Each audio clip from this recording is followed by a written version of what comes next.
आसमान में आतिशबाजियां छोड़ी जा रही थी। एक रॉयल बड़े बैंक्वेट हॉल में शकुंतला देवी के इकलौते बेटे वैभव की शादी हो रही है। उसी के ठीक बगल में एक छोटे से बारात घर में गरीब भोलानाथ और रमा के बेटे शुभम की भी शादी चल रही थी। ओम मंगलम भगवान विष्णु मंगलम गरुड़ध्वजा मंगलम कुंडलीकाक्ष मंगलाय तनोहरि। विवाह संपन्न हुआ, दूल्हा दुल्हन अपने बड़े जनों का आशीर्वाद ले सकते हैं। जी जी पंडित जी। पंडित जी। मंडप की वेदी से उठकर रीता और शुभम आशीर्वाद लेते हैं। खुश रहो मेरे बच्चों। भगवान तुम दोनों की जोड़ी बनाए रखे। माँ शादी तो हो गई, अब हम सबको फोटो नहीं खिंचवानी क्या? कैमरे वाले तो कहीं है ही नहीं। वो इसलिए क्योंकि हमने कैमरा वाला बुक नहीं किया था बिटिया। तूने तो सब कुछ देखा है, कैसे कैसे हमने तेरे बड़े भैया की शादी करी है।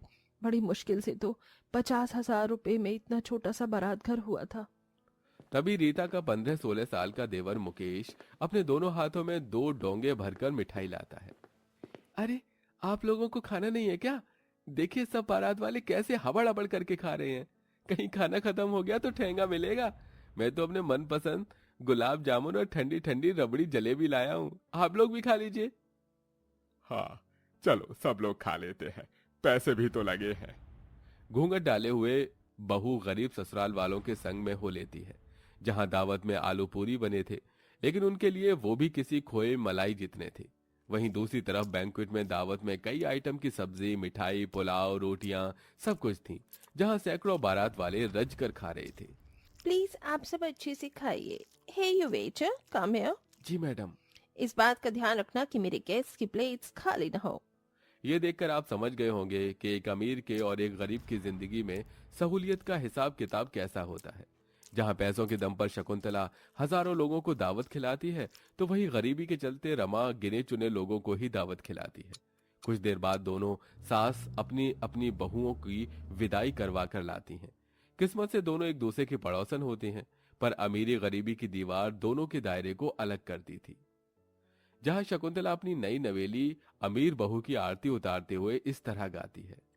ओम जय लक्ष्मी माता, मैया जय लक्ष्मी माता, तुमको निस्दिन सेवत हरि विष्णु विधाता।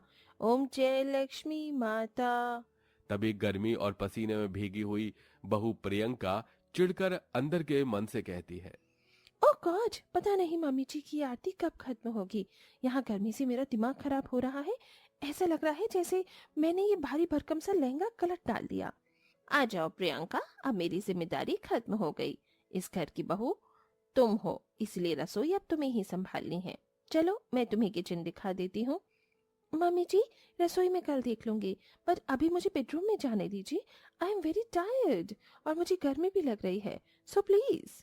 अच्छा अच्छा वैभव, बहू को ले जा, पर बहू कल सुबह टाइम से उठ जाना क्योंकि कल तुम्हारी पहली रसोई है।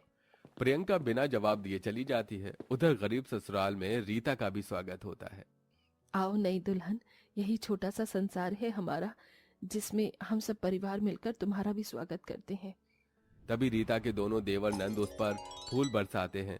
गरीब बहू का ससुराल एक कमरे में ही समाया हुआ था और कोने में एक छोटी सी रसोई बनी हुई थी, जिसमें एक मिट्टी का चूल्हा था, 2-4 मसाले के डिब्बे थे और जरूरत के कुछ बर्तन। जबकि शकुंतला ने अपनी अमीर बहू के लिए एकदम मॉड्यूलर किचन बनवाया हुआ था। अगले दिन रीता तड़के 4 बजे उठ जाती है और सबसे पहले सूरज देवता और धरती माता को प्रणाम करती है। हे धरती मैया, तुम तो सारी संसार का भार उठाती हो, और सूर्य देवता आप तो सारे जग में उजियाला फैलाते हैं। मैं गरीब बहू बस झोली फैलाकर इतना मांगती हूँ कि मुझे सद्बुद्धि देना कि मैं इस घर के लिए एक अच्छी बहू और एक अच्छी गृहिणी बनकर रसोई संभाल सकूं। पूरे घर आंगन को साफ सुथरा करके चूल्हा लीप कर रीता नहा धोकर रसोई में आती है। प्रणाम माँ जी। सदा सुहागन रहो बहू। माँ जी बता दीजिए पहली रसोई में क्या बनाना है।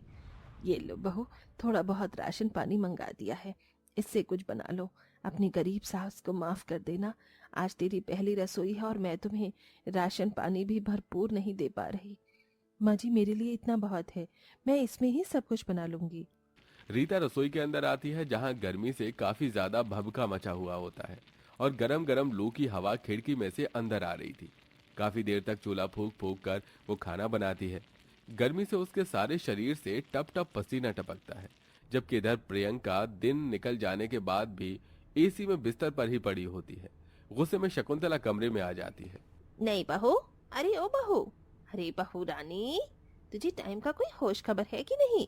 आज तेरी पहली रसोई है, चल जल्दी से उठ। प्रियंका दांत पीसते हुए उठ जाती है। ओफो, क्या है सासू माँ, क्यों मेरे कान में घुसकर चिल्ला रही हो? मैं इतने ही टाइम को उठती हूँ, तो प्लीज टिपिकल सास की तरह बिहेव मत कीजिए। काफी देर लगाकर प्रियंका रसोई में आती है। रसोई एक बड़ी जगह में थी, जहां अन्न, पानी, दूध, घी, मक्खन सब भरे हुए थे। बताइए क्या बनाना है मुझे? बहू, सबसे पहले हलवा बना देना, ठाकुर जी को भोग लगाना है, और उसके बाद छोले पूड़ी बना लेना, और थोड़ी राजमा चावल भी, और मीठे में थोड़े गुलाब जामुन शाही टुकड़ा भी बना लेना। मामी जी, इतना सारा खाना बारात को थोड़ी खिलाना है, इतनी गर्मी का मौसम है। आपका क्या है, आप तो ऑर्डर देकर चली जाएंगी। इस गैस चूल्हे के आगे खड़े होकर गर्मी में उबलना तो मुझे है। हाँ, पर रस्म तो रस्म होती है बहू, ये सब तुझे बनाना ही पड़ेगा। ये कहकर सास रसोई से चली जाती है और प्रियंका मुंह बना बनाकर अपनी पहली रसोई करती है, जिसमें कि उसे एसी की ठंडी ठंडी हवा भी लग रही होती है, फिर भी उसे आफत आ रही होती है। हाय मेरी फूटी किस्मत, क्या फायदा इतने बड़े घर की बहू बनने का, जो इस सड़ी हुई गर्मी में मुझको खाना बनाना पड़ रहा है। पहली रसोई की रस्म करते करते गर्मी में तो मैं पक ही गई हूँ। यार, ये बड़ा टेंशन है। गर्मी से ऊबकर प्रियंका कढ़ाई में एक पूरी डालते एसी के आगे भाग जाती, जिससे सारी पूरियां जली हुई बनती हैं। और बाकी सारे खाने का भी ऐसा ही हाल था, जबकि दूसरी तरफ गरीब बहू खुशी से सबको खाना परोसती है। अरे वाह बहू, खुशबू तो लाजवाब आ रही है। क्या बनाया है? बाबूजी, मैंने आलू पूरी बनाई है।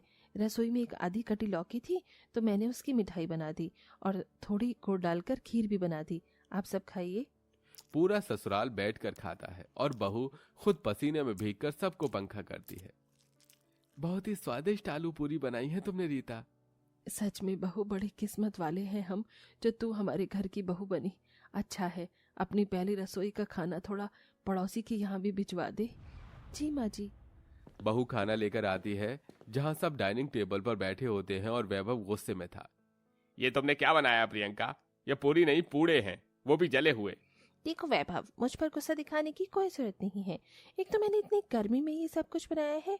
अरे किस काम का बनाया जो कोई बंदा खा ही नहीं सकता। सारा खाना तो जलकर कोयला हो गया है। हटा दे इसे। माँ जी नमस्ते। नमस्ते नमस्ते। आज मेरी पहली रसोई थी, तो सासू माँ ने खाना भिजवाया है। तभी प्रियंका टेढ़ी नजर से देखकर बोली, ये गंदा सा खाना लेकर उल्टे पाव लौट जाओ, समझी? गरीब लोगों का खाना हम नहीं खाते। नहीं बहू, ले आओ अंदर, हम खाएंगे, जरूर खाएंगे। खाना देकर रीता चली जाती है। देखो कितना स्वाद है इस खाने में।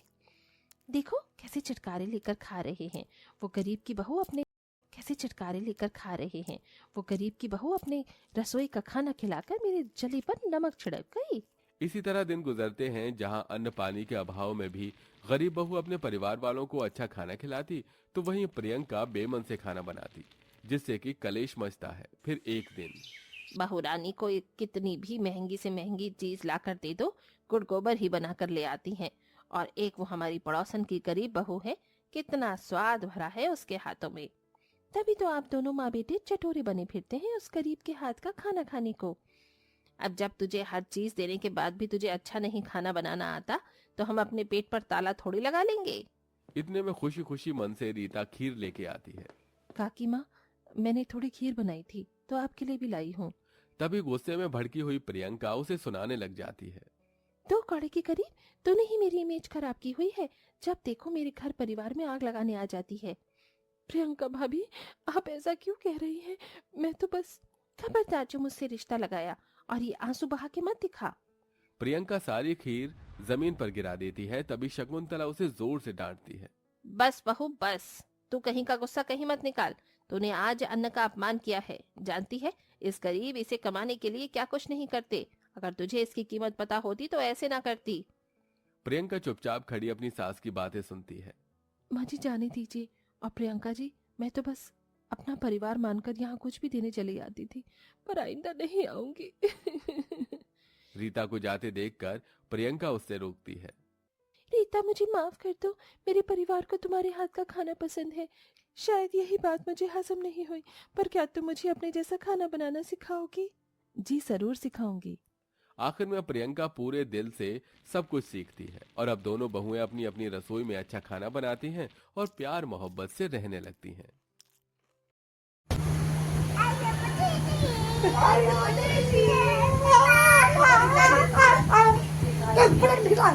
ब्लॉग बना चो वीडियो बने नाच के दिखा सकता